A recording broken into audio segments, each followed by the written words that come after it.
এখন শুরু হয়ে গেছে আমার সবজি কাটার পর্ব। এইরকমভাবে আমি নিচে বসে সবজি কাটি, ছুরি দিয়ে নয়, বটিতে। আর আজকে ব্রেকফাস্টে আছে তোমার ডিম সেদ্ধ কলা, তাই জন্য বেশি চাপ নেই ব্রেকফাস্টের। বাঁধাকপির এই শক্ত এগুলো আমি ফেলে দিই, দিয়ে যে নরম জায়গাটা সেইটাই করি। ওই জন্য একটা ছোট্ট বাঁধাকপি এনেছি জানো।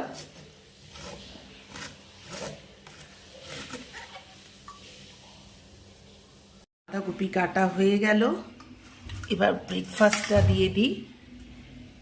গুড মর্নিং বন্ধুরা, শুভ সকাল। নতুন একটা ব্লগে আপনাদের স্বাগত। বেশ একটু সর্দি কাশি হয়েছে আমার অনেক দিন পর, কারণ এখানে আমাদের মুম্বাইতে ভীষণ ওয়েদার ফ্লাকচুয়েট করছে। একটু আগে অন্ধকার হয়ে মেঘ করে এলো, দেখুন এই সময়, আর আবার একটু করে রোদ্দুর উঠছে। যাই হোক, আপনারা কেমন আছেন? যারা আমার ব্লগগুলো দেখেন খুব সুস্থ থাকবেন, সাবধানে থাকবেন। আর এখনও যারা আমার চ্যানেলটা সাবস্ক্রাইব করেননি, তো প্লিজ আমার চ্যানেলটা কাবেরী জীবন কথা আপনারা সাবস্ক্রাইব করে দেবেন। আশা করি বন্ধুদের কাছে রিকোয়েস্ট করছি। আর আমার একটা নতুন চ্যানেল ওপেন হয়েছে, যার নাম হচ্ছে কাবেরী ম্যাজিক চ্যানেল। তো একবার আপনারা ভিজিট করে আমাকে একটু সাপোর্ট করবেন, এইটাই রিকোয়েস্ট আপনাদের কাছে, বা আশা করি আপনারা তাই করবেন।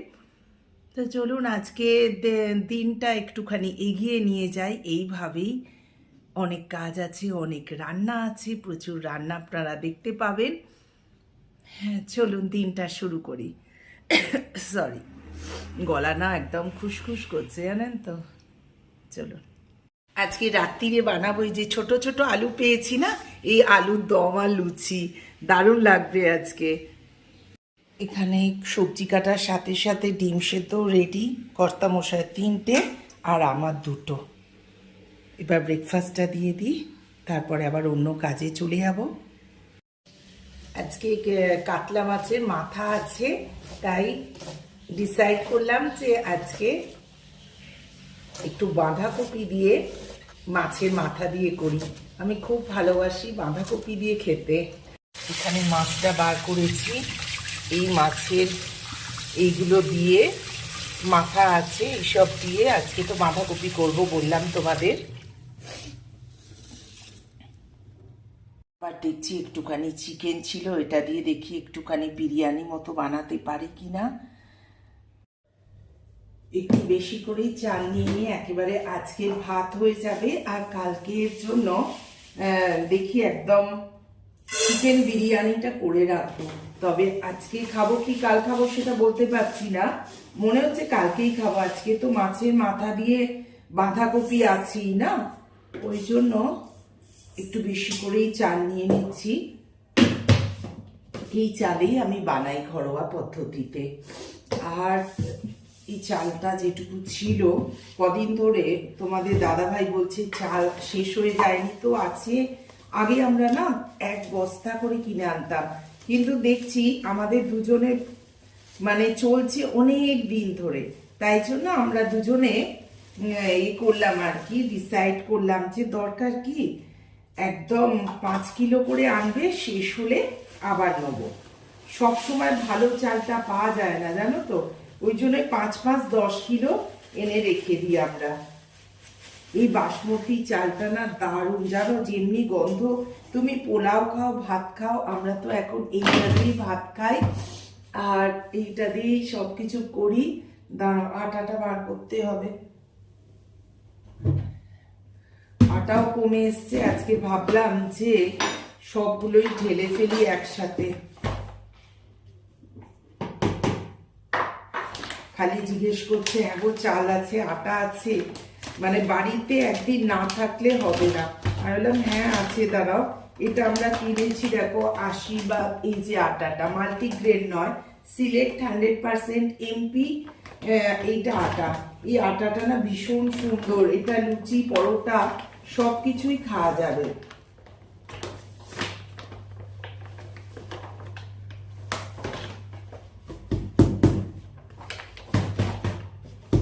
আজকে তো আবার লুচি করবো ভাবছি, রাত্রিরে লুচি আর আলুর দম তোমাদের বললাম। কিন্তু দেখি আটার খাবে কি ময়দার খাবে। আমরা বেশি আটার লুচিটাই খাই, জানো তো, ময়দা বেশি খাওয়া তো ভালো নয়। যাই হোক, মোটামুটি ভর্তি হয়ে গেল। বাহ, এইবার রান্নায় হাত দিই। ঘড়িটা এখন 12টা বাজে। বেশ শীত শীত করছে, জানি না, শরীরটা বেশ একটু বিগড়েছে মনে হচ্ছে। যা দুটো ডাব্বাই আমার ভর্তি করা হয়ে গেল। রোজ রোজ একই কথা জিজ্ঞেস করছে যে হ্যাঁ গো চাল আছে, আটা আছে। বাপরে, আমি বলছি দাঁড়াও দেখবো। এত পারফেক্ট না, কোনো কোনো ক্ষেত্রে আমার মনে হয় এ যেন বেশি একটু পারফেক্ট।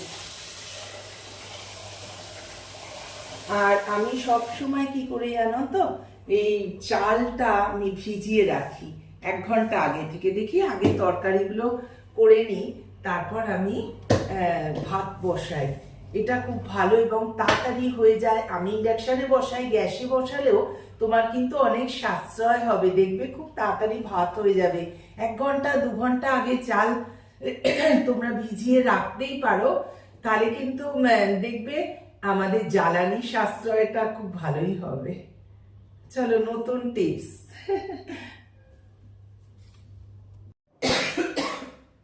সরি বন্ধুরা, অনেক তো রান্নার আয়োজন করেছি, জানি না শরীরটা দিচ্ছে না, মনে হচ্ছে পারবো তো। চলো লেগে পড়ি। এবার আলুগুলোকে দেখি মাইক্রোওভেনে বসিয়ে দেবো। অল্প সেদ্ধ হয়ে যাওয়ার পর একটু ভেজে নেব। দাঁড়াও, মাইক্রোওভেনে ঢুকিয়ে দিলাম।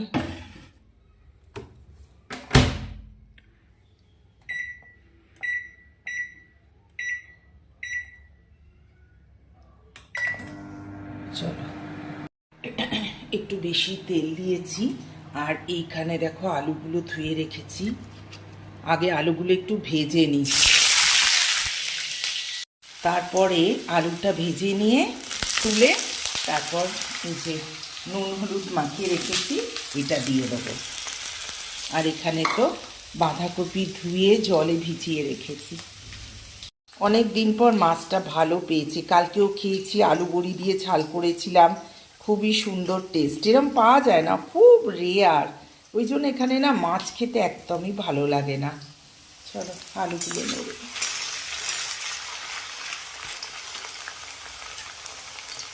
এরই মধ্যে আলুগুলো ভেজে নিলাম আর তেলে দিয়ে দিলাম এই যে মাছের মাথাগুলো, ভীষণ ফাটে তো, চাপা দিয়ে দিলাম। যতক্ষণ মাছটা ভাজা হচ্ছিল বা মুড়োটা, মাছের মুড়োটা ভাজা হচ্ছিল, আমি তাড়াতাড়ি গিয়ে চানার পুজোটা করে নিয়েছি। কারণ মাছ আর দিয়েছিলাম না, তাই চান করে নিলাম, পুজো করে নিলাম, আবার চলে এসেছি দেখি কি হচ্ছে। এরই মধ্যে মুড়োটা ভাজা হয়ে গেছে ভালো করে। এবার বাঁধাকপিটা বসিয়ে দিই। এর মধ্যে সব একসাথে দিয়ে দিলাম, আদা রসুন পেস্ট, পেঁয়াজ, তেজপাতা, টমেটো সব দিয়ে ভালো করে এরই মধ্যে নাড়াচাড়া করব। আর একটু তেল দিতে হয়েছিল, কারণ মুড়োগুলো ভাজতে গিয়ে একটু তেল কমে গিয়েছিল, একটু তেল দিয়ে দিলাম। তারপর এতে দিয়ে দিলাম সব বাদবাকি মশলাগুলো, দিয়ে একসাথে নাড়াচাড়া করে নিচ্ছি। হলুদ, লঙ্কা গুঁড়ো, ধনে গুঁড়ো যেমন দাও, গোটা গরম মশলা, অল্প একটু নুন, সব দিয়ে এটাকে ভালো করে কষে নিয়ে তারপর বাঁধাকপিটা দিয়ে দেবো। এতে কড়াইশুঁটিও দেবো। মশলাটা ভালো করে কষে যাওয়ার পর ওপরে বাঁধাকপি দিয়ে দিলাম আর দিয়ে দিচ্ছি ভেজে রাখা আলু, দিয়ে নাড়াচাড়া করে আমি এটা চাপা দিয়ে দেবো। গ্যাসটাকে একদম সিম করে দেবো। দেখি কতটা জল বেরোয়। একদম শেষে যদি জলের দরকার হয় তো জল দিয়ে দেবো একটুখানি। দারুণ দেখতে হচ্ছে না, কালারফুল। এরই মধ্যে আমি চিকেনটাকে ভালো করে সব কিছু মাখিয়ে কিছুক্ষণের জন্য ছেড়ে দিই। তারপর আবার তোমাদের সাথে আমার দেখা হচ্ছে। এখন থাক, মোটামুটি রান্নাঘরটা সব কিছু রেডি, একসাথে চলছে। ভাত, একটা সেদ্ধ, এখানে বাঁধাকপি, এরই মধ্যে আলুগুলো বার করে নিলাম। আর আলুগুলো দেখি, হ্যাঁ এটা একটু ভালো সেদ্ধ হয়ে গেছে। হয়ে গেল আমার মাছের মাথা দিয়ে বাঁধাকপি, একটু হালকা করেই করেছি। আর এখানে কেটে নিয়েছি স্যালাড, আর একটা ভাতে ভাত করেছি আর কি। আলুর দমটা আজকে একটু নতুনভাবে বানাবো। এই দেখো, চিলি ফ্লেক্স আজকে ইউজ করব আলুর দমে। হালকা ভাজা ভাজা হয়ে গেছে। এবার আমি একটা কাঁটার সাহায্যে প্রত্যেকের গায়ে একটু করে গিঁথে দিচ্ছি, যাতে হচ্ছে এখানে জুসটা এর ভেতর ঢুকে যায়।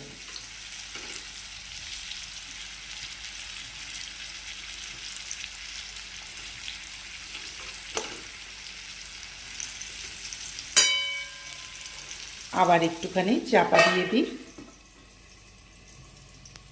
এবার এর ভেতর আমি চিলি ফ্লেক্স, হলুদ, আদা রসুনের পেস্ট আর টমেটো পেস্ট করে একসাথে একটা মশলা তৈরি করছি। খুব শর্টেই করব, তাড়াতাড়ি, একটু অন্য রকমের দেবো লাস্টে হিং। মশলাটা রেডি করে রেখে দিলাম। এবার আমি প্রেসারে একটু তেল দিয়ে তাতে এবার মশলাগুলো দিয়ে নাড়াচাড়া করব। কড়াইশুঁটি দিয়েছি, আরও কড়াইশুঁটি দিয়ে দিলাম। ততক্ষণ প্রেসারে আমি মশলাটা কষে নিচ্ছি। দেখুন আলুগুলো সুন্দর করে ভেজে নিলাম। এবার এতে দিয়ে দিলাম ছোট এলাচ, দারচিনি। কড়া বসিয়ে দিয়েছি, তেল জ্বলছে। এখানে দেখো আলুর দম হয়ে গেছে। বাবা, এখানে কর্তামশাই প্লেট রেডি, আলুর দম দিয়ে দিয়েছি। এখানে কড়ায় তেল দিয়ে দিয়েছি। চলো ঝটাপট ভেজে নিই লুচি। দেবো। আর রসগোল্লাটা কি গরম করবো নাকি? তাহলে নিয়ে এসো। আর আমার এখানে গরম গরম লুচি রেডি, আর আলুর দম রেডি। আবার রসগোল্লাও এনেছি, গরম করতে হবে, ওর কাশি হচ্ছে তো তাই জন্য। দাও, গোপালকেও দিয়েছি। হ্যাঁ, এই যে গরম করবো এবার। Dinner ready. গুড নাইট বন্ধুরা, শুভরাত্রি। আজকে একদম বিয়ে বাড়ির মতো আমি রান্না করেছি আলুর দম, লুচি আর মিষ্টি। সত্যি এইটার কোনো তুলনা হয় না, বলো? কেউ কোনোদিন আমরা অরুচিও হয় না। তো টাটা বন্ধুরা, শুভরাত্রি। কাবেরী জীবন কথা বিশ করে দেখবে। টাটা।